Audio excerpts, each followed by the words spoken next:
Okay, today we're going to give our best shot at classifying Jordan Peterson's biblical hermeneutic, because his method has always been ambiguous to me, and whenever he speaks about God, he does so straightforwardly, but in a way that feels difficult to classify. So here we are today, trying to put him in a box, even though he doesn't really like to be put in a box.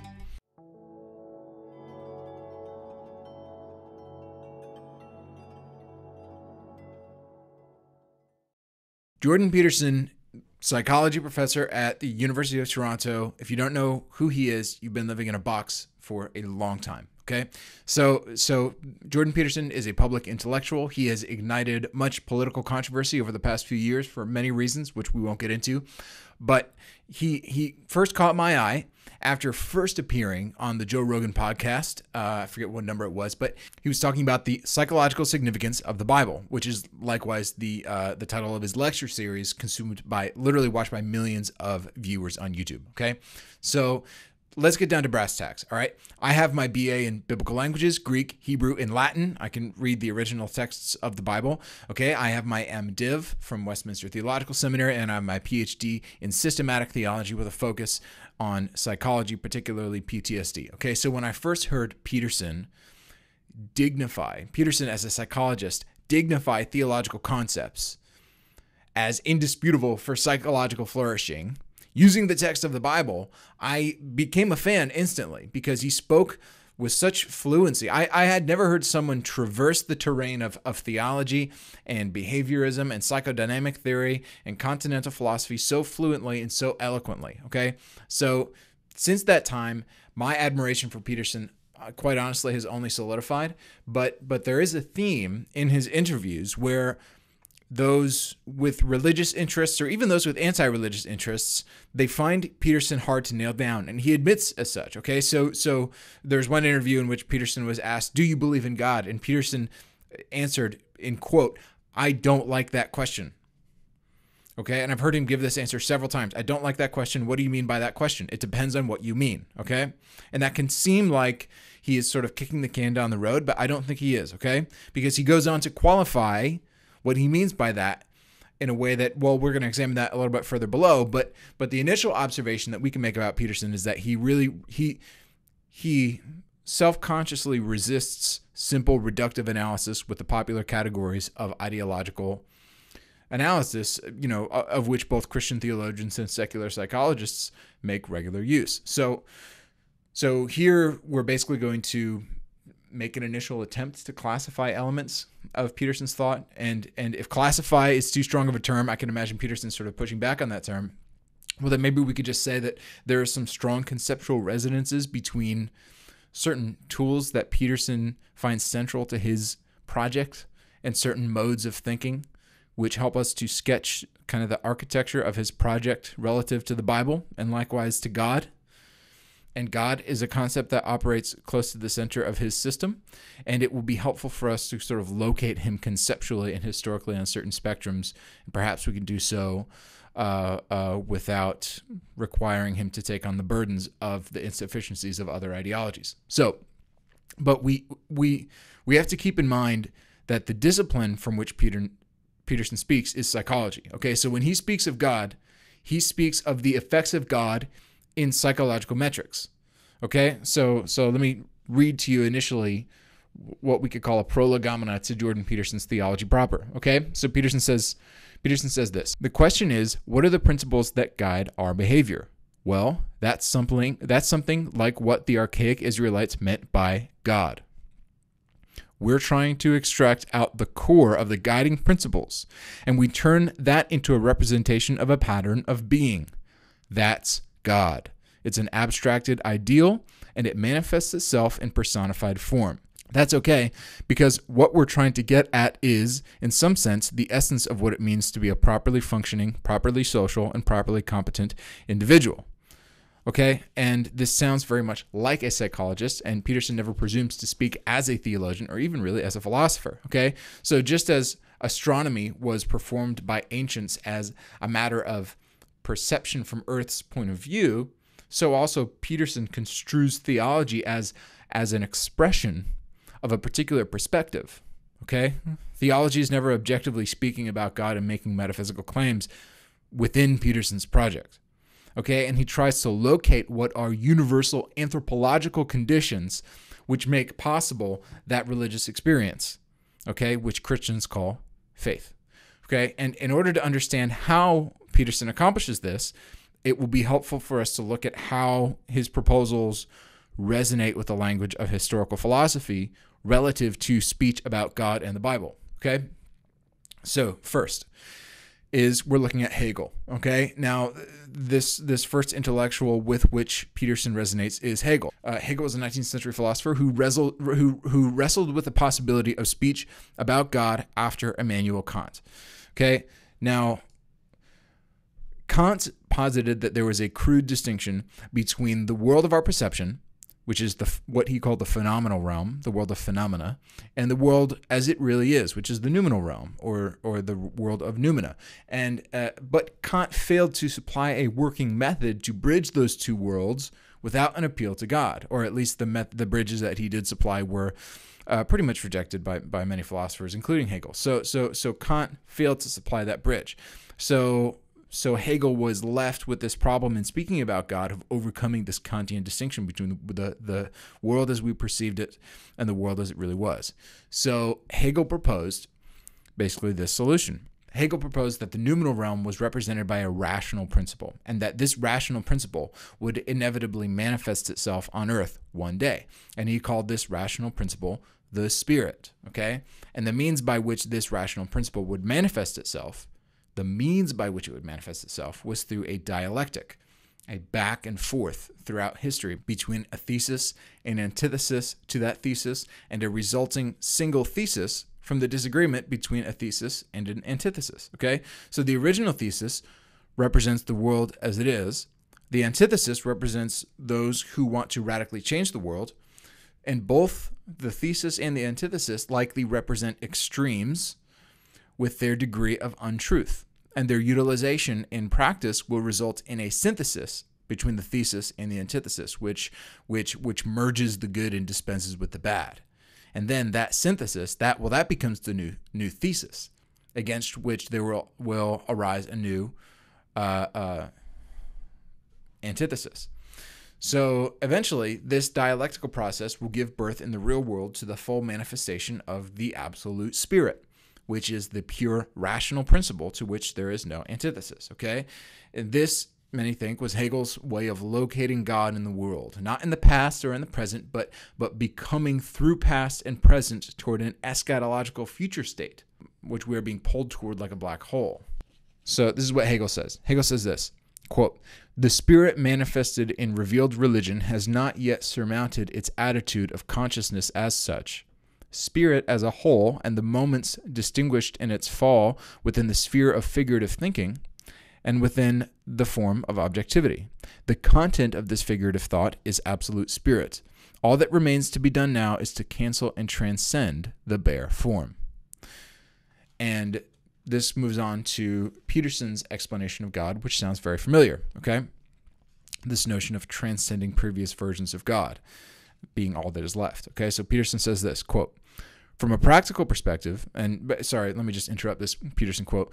Keep in mind what we noted about Hegel's view of thesis, antithesis, synthesis. Okay, the rational principle, the spirit bearing itself out through dialectic, through conflict. Okay, so Peterson says this, quote, "From a practical perspective, it's more like an ongoing dialogue. You believe this, I believe this. You believe that, I believe this. How are we going to meld that together? You take God A and you take God B, and maybe what you do is extract God C from them. And you say, God C now has the attributes of A and B. And then some other tribes come in and C takes them over too. Take Marduk, for example. He has 50 different names, at least in part, of the subordinate gods that represented the tribes that came together to make the civilization." End quote. So here we see, at the very least, a deep resonance between Peterson's and Hegel's conception of the origin and purpose of the God concept, historically speaking, as that being one which unfolds itself dialectically through history, through conflict. Okay? The next philosopher, so historically, so we have located, or at least heard, a resonance between Peterson and Hegel regarding the historicity of the God concept, or God's existence in history. But then sociologically speaking, Peterson resonates deeply with a philosopher named Ludwig Feuerbach, who drew deeply on Hegel's methodology. And Feuerbach proposed, before Sigmund Freud actually, that God was the absolutization and abstraction of man's greatest strengths and weaknesses. So whatever was ideal man, according to man, that was abstracted into an infinite degree and predicated of God. So if physical strength is considered a good among men, then this is the origin of, well, divine omnipotence, right? Well, if men are finite and strong, well, then God, who's infinite, would have infinite strength because we value strength, and therefore God would be the superman, essentially, right? And the same goes for man's weaknesses, but in an inverse direction. So whatever man needed, well, then God was projected to meet that need, right? So if man was plagued with a sense of guilt, according to Feuerbach, then he needs a God who mercifully supplies a means of atonement. And this explains why Judaism gave way to Christianity, and likewise Roman Catholicism to the Reformation, and so on and so forth. So Feuerbach explains. He says this: the varieties of man first gave difference, which is the ground of reality in God. The physical qualities of man make God a physical being. God the Father, who is creator of nature, i.e., the personified, anthropomorphized essence of nature. The intellectual qualities of man make God an intellectual being, the moral, a moral being. Human misery is the triumph of divine compassion. Sorrow for sin is the delight of divine holiness. Life, fire, emotion come into God only through man. With the stubborn sinner, God is angry. Over the repentant sinner, God rejoices. Man is the revealed God. In man, the divine essence first realizes and unfolds itself. End quote. And you can kind of hear the Hegelian concept operating in the background there through this unfolding language. So now let's listen to Peterson sort of explain his conception of God. Okay, he says this, quote, this is Peterson speaking of God. Okay, quote, it responds to sacrifice. It answers prayers. I'm not saying that any of this is true, by the way. I'm just saying what the cloud of ideas represents, speaking of the divine attributes, that is. It punishes and rewards. It judges and forgives. It's not nature. One of the things weird about the Judeo-Christian tradition is that God and nature are not the same thing at all, end quote. And he says also, you can enter into a covenant with it, and you can make a bargain with it. Okay, and end quote. So while Feuerbach actually, so you can kind of actually hear contradiction a bit here between Feuerbach and Peterson, formally speaking. So while Feuerbach says that God is the anthropomorphized essence of nature, and Peterson says that God is the abstracted antithesis to nature, both are actually materially saying the same thing, that the function of the God concept, psychologically speaking, is to solve the problem of natural human existence, which in its bare material particularity doesn't explicate anything about the meaning of life, or ultimate reality, which is the ultimate ground of human value. So Peterson goes on to explain. He says, there is a fatherly aspect to God. You can enter into a covenant with it, so you can make a bargain with it. The son-like aspect, it speaks chaos. It speaks to chaos and order. It slays dragons and feeds people with the remains. It is the body and blood of Christ. The spirit-like aspect, it's akin to the human soul. It's the prophetic voice. These are all glimpses of the transcendent ideal, and all of them have a specific meaning. And so you can see here that between Peterson and Feuerbach, there is this sense in which the God concept really does have its origin in the abstraction of human particulars to solve the most basic human problems of value. And while they actually use opposing language, right, whether God is the anthropomorphization of nature or whether he's the abstracted antithesis to nature, they're both essentially saying the same thing, that God represents the abstracted ultimaity of human ideals. Okay? So we've gone through Hegel, we've gone through Feuerbach, and so with sort of Hegel and Feuerbach under our wing, we can actually look at some of Peterson's 20th century analogs. And basically, we're getting more into the material of Peterson here, which is where does Peterson get his this approach to the mythological world of the Bible that dignifies the psychological realities to which it points, while choosing to sort of liberally discard any serious literal interpretation of the text, right? So where does he get this? Myth is such a central concept to Peterson. So in other words, where does Peterson get the idea to look beneath the myth of the Bible for deeper truths about human psychology and philosophy, rather than either becoming a Christian fundamentalist and accepting everything word for word literally, or becoming, a secular humanist and rejecting it outright because it's not straightforwardly true in a literal scientific sense either? Okay, where does Peterson get his sensitivity to move beyond the need for straightforward literality in religious texts? So whether he gets it from him or not, Peterson's approach to biblical myth is almost identical to Rudolf Bultmann. And I haven't heard him bring up Bultmann, but I wouldn't be surprised if he did in some lecture somewhere. Okay, so Bultmann was a 20th century New Testament scholar, and Bultmann explains sort of his approach to myth, and I'll read a little bit of Bultmann here. Okay, so Bultmann says this, quote, "It is impossible to repristinate a past world picture by sheer resolve, especially a mythical world picture, now that all of our thinking is irrevocably formed by science." Right? So we see Bultmann taking seriously the literality of scientific truth and sort of recognizing that we can't repristinate or re-represent in our world in a straightforwardly literal and truthful sense the world of the Bible, cosmologically anyway, or scientifically. So he continues, this is Bultmann, quote, "What sense does it make to confess today about Christ, he descended into hell or he ascended into heaven, if the confessor no longer shares the underlying mythical world picture of a 3-story world?" End quote. So for Bultmann, this concept of myth poses a problem to taking the Bible seriously as a text, okay? But he finds a way through this obstacle, okay, to dignify the message of the Bible without subjecting itself to its cosmology, and it's this, okay? So here's our sort of final reading for Bultmann. He says this, "The real point of myth," so, quote, this is Bultmann, quote, "The real point of myth is not to give an objective world picture. What is expressed in it, rather, that is in the myth, is how we human beings understand ourselves in the world. Thus, myth does not want to be interpreted in cosmological terms, but in anthropological terms. Or better, in existentialist terms." And just to break from Bultmann here, we can already hear Peterson coming through, can't we? Okay, continuing Bultmann, quote, "Therefore, the motive for criticizing myth, that is, its objectifying representations, is present in myth itself, insofar as its real intention is to talk about a transcendent power to which both we and the world are subject, is hampered and obscured by the objectifying character of its assertions." Okay, end quote.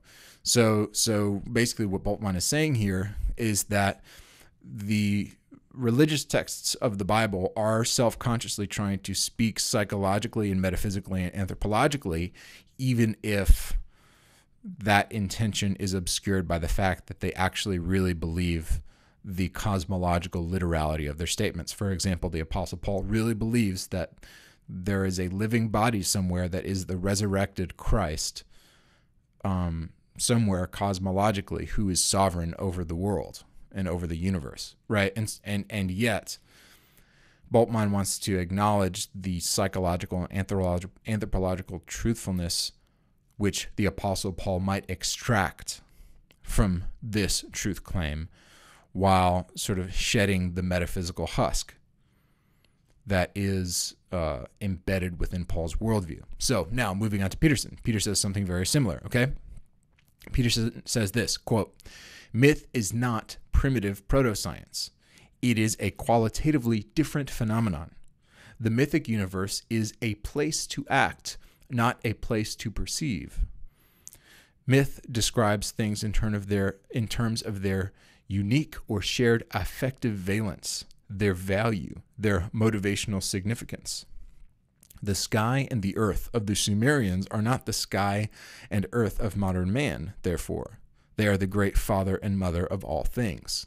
So Peterson regularly talks about myth in this way. So as the lost Myth for Peterson is the lost, indispensable genre with which humans hungry for meaning need to become more fluent. Okay, and he approaches the Bible in this same way, basically as having an indispensable mythological element that resonates with some universally basic psychological need for a metaphysical world, and yet at the same time being constituted by recognizably, I don't want to say absurd, but recognizably dispensable God language with which we can really dispense only insofar as we conceive of them literally. So Peterson just wants to get beyond sort of the simple-minded literality with which these texts are either commonly accepted or dismissed. So also does Bultmann, and the interpretive key that they use to access this new level of depth in the biblical text is the myth genre. It's the mythos concept. It allows them to strip their reading to find value beneath the cosmology. Okay, so moving forward, beyond Bultmann, as a psychologist, Peterson, has stated affinity for Carl Jung, for Carl Rogers, and for B.F. Skinner. So he appreciates a wide range of psychologists, right? Psychodynamics, behaviorists, psychotherapy, but he's also he has actually explicitly identified himself as a behaviorist. But as a philosopher psychologist, he really resonates most closely with. I mean, he resonates with a lot of different psychologists, right? Especially because he's such a data-oriented psychologist. But he resonates most closely in his public writing and speech with early 20th century psychologist, Harvard psychologist William James, okay?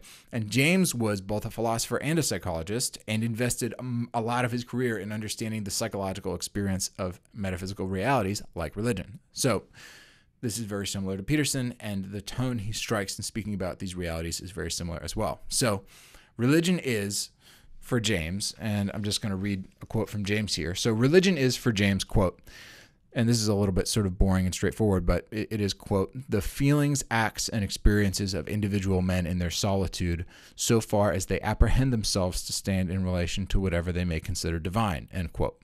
So that's just another way of saying religion is what you think religion is, psychologically speaking, okay? So James basically seems to equate the psychology of religion merely with its emotionality. But Peterson goes beyond that, okay? So there is some difference here. So Peterson sees the value of religion as carrying more philosophical credibility. So both James and Peterson identify professionally and methodologically as psychologists, and James and Peterson proceed on inductive footing to descriptively unify the religious experience of humanity collectively.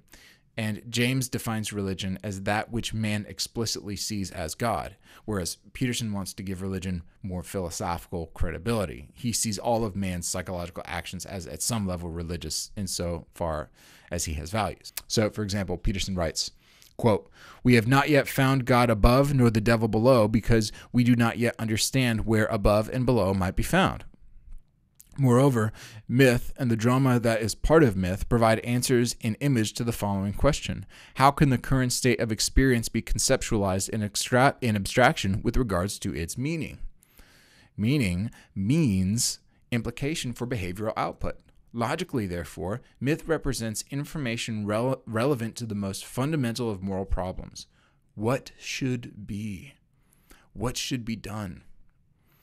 This imagined future constitutes a vision of perfection. This vision of perfection is the promised land, mythologically speaking, conceptualized as a spiritual domain, a psychological state, a political utopia, a state literally speaking, or both simultaneously. And really the resonance between Peterson and James is that they are both pragmatists, is that they are both interested in evaluating ideas in terms of the behavioral and social output that they can produce. Okay, and this is something this is a lens with which James evaluates religion, and it is the purpose for which Peterson conscripts religion as a concept within his philosophy. It is behavioral production, and not only behavioral production, but behavioral production that best facilitates the flourishing of human beings. Both are interested in this project, and as psychologists, you can see Peterson speaking as a pragmatist, which was essentially a school that William James codified in the early 20th century. You can see him speaking as a pragmatist philosophically and as a psychologist in the Jamesian tradition when he speaks about religion and when he speaks about the metrics by which we ought to evaluate religious ideas, which is their behavioral consequences, or their behavioral and psychological and emotional consequences. And you see in both intellectuals a sensitivity to the subjective, which you don't really get in most biblical interpreters or most theologians speaking about God. So finally, we come to a systematic theologian with which Peterson most deeply resonates. And any theologian who's listened to Peterson will have to agree at some level that there's a deep resonance here. And that theologian with which Peterson resonates is unquestionably Paul Tillich. Okay, so Tillich writes this. Okay, Tillich writes, when in the idea of God, so Tillich writes this, quote, "What in the idea of God constitutes divinity? The answer is, it is the element of the unconditional and ultimacy. This carries the quality of divinity. If this is seen, one can understand why almost everything in heaven and on earth has received ultimacy in the history of human religion. But we can also understand that a critical principle was and is at work in man's religious consciousness, namely, that which is really ultimate over against what claims to be ultimate but is only preliminary, transitory, finite. The term ultimate concern unites the subjective and the objective side of the act of faith. The fides qua creditur, which is the faith through which one believes, and the fides quae creditur, which is the faith which is believed. The first is the classical term for the centered act of the personality, the ultimate concern. The second is the classical term for that toward which the act is directed, the ultimate itself, expressed in symbols of the divine. Okay? Peterson likewise writes this, quote, "The idea of the formulation of the image of God is an abstraction. That's how we're going to handle it to begin with. And I want to say, because I said I wasn't going to be any more reductionist than necessary, that I know the evidence for genuine religious experience is incontrovertible, but it's not explicable. And so I don't want to explain it away. I want to just leave it as a fact, and then I want to pull back from that and say, okay, we'll leave that as a fact and mystery. We're going to look at this from a rational perspective and say that the initial formulation of the idea of God was an attempt to abstract out an ideal and to consider it as an abstraction outside of its instantiation. That's good enough. That's an amazing thing if it's true, but I don't want to throw the baby out with the bathwater." So what Peterson is highlighting here, or at least the resonance that we can see between Peterson and Tillich, is this. We see that Peterson and Tillich both identify God as whatever essentially is up there, whether ideologically or metaphysically, so to speak. But they do so with an obvious regard for the gravity of precisely what is transcendent or the ultimate or the ideal. Okay, they have a massive respect not only for the consequence of its existence, but the consequence of the belief in its existence, psychologically speaking. Okay, so Peterson and Tillich share this unapologetic ambiguity about God, which serves their ecumenical purpose, both for Peterson as a psychologist and for Tillich as a liberal.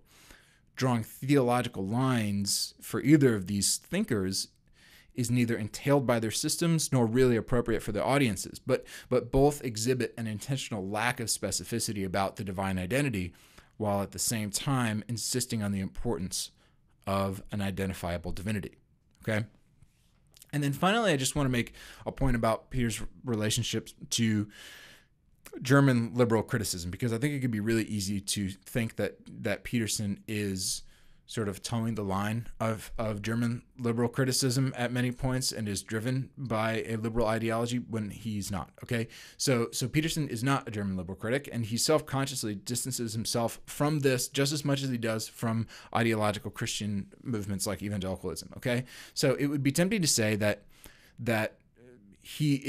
Peterson is based on his utilization of the parallel between, Hermann Gunkel's chaos conf theory and his own reading of Genesis 1, or Wellhausen's documentary hypothesis, JEDP theory, about the construction of the Pentateuch. He just makes sort of casual use of these concepts, which have sort of constituted a war between liberal and conservative scholarship for a long time. He sort of utilizes the more liberal-leaning concepts, but we should be careful to note that his own qualification about these ideas. So all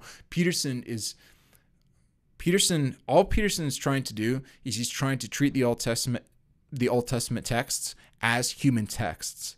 And evangelicals have the theological resources to do so. They just don't, generally speaking. They treat them as divine texts handed down from heaven. And Peterson's approach is going to be off-putting to evangelicals in his audience insofar as they assume that God inspired the Bible by means of dictation, which is falsifiable, especially in the Pentateuch text. But when Peterson speaks about the Bible as a historical product of an unfolding abstraction through human conflict, as a Hegelian production, this shouldn't be a surprise, since he's always looking at it as a psychologist rather than as a theologian. So when he makes use,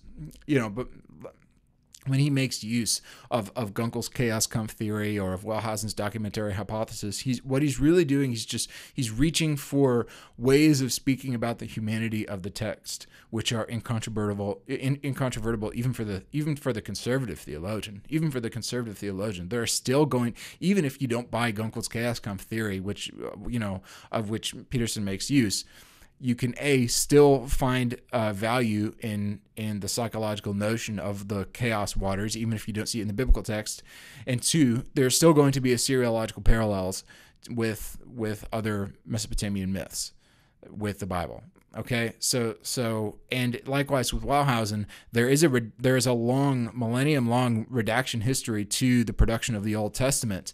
And Peterson is at the very least sensitive to that fact. And whether or not you call it JEDP theory or something, or the documentary hypothesis, or the new documentary hypothesis, or something else, the fact of the human element of redaction and multiple contributors and multiple authors contributing to the production of this document that we call the Pentateuch is indisputable, and we need to account for that. Okay, so by taking issue sort of with the irreverence with which it feels as if Peterson is speaking about the biblical text, all that proves really is the rigidity of theological discourse, which regularly expresses distaste for the human variable in speech about God and in a human understanding of the biblical text. So in conclusion, we can kind of note that religious thinkers are often quick to identify Peterson as a closet atheist, and atheists are usually quick to identify Peterson as a religious sentimentalist, as sort of a closet Christian, but he's really neither, okay? And he has consistently delimited his professional expertise as a psychologist, and any time that he seems to be speaking metaphysically, he should rather be interpreted as speaking about the psychology of metaphysics, okay? And some would take this to mean that Peterson doesn't believe in metaphysics, and that is in God per se, or moral realities. But I think that it is more truthful to say two different things instead. First, Peterson clearly believes in the belief in metaphysical realities.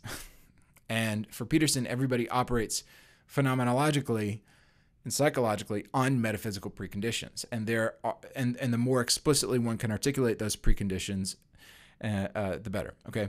And second, Peterson seems reluctant to stake theological claims because of an expressed suspicion toward the corruption of claims through their ideological bastardization in religious institutions.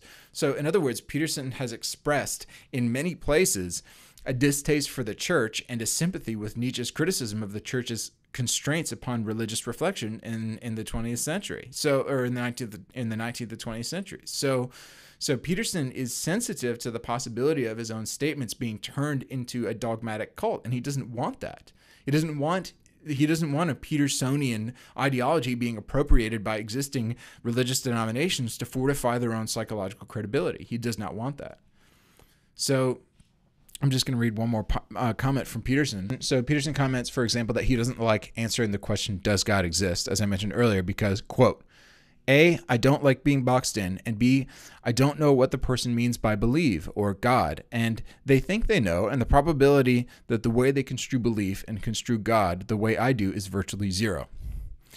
So Peterson seems to want to remain sufficiently uncommitted in the public domain so that his ideas could not be used as the foundation or accreditation of an ideological institution. So Peterson is a psychologist who is looking for a theologian. I think this is what I think is happening. That Peterson is a psychologist who's looking for a theologian willing to step into the ring with him and go toe-to-toe with him, who is, one, willing to accept enough methodological common ground with Peterson that he's willing to dignify the psychological aspect of belief.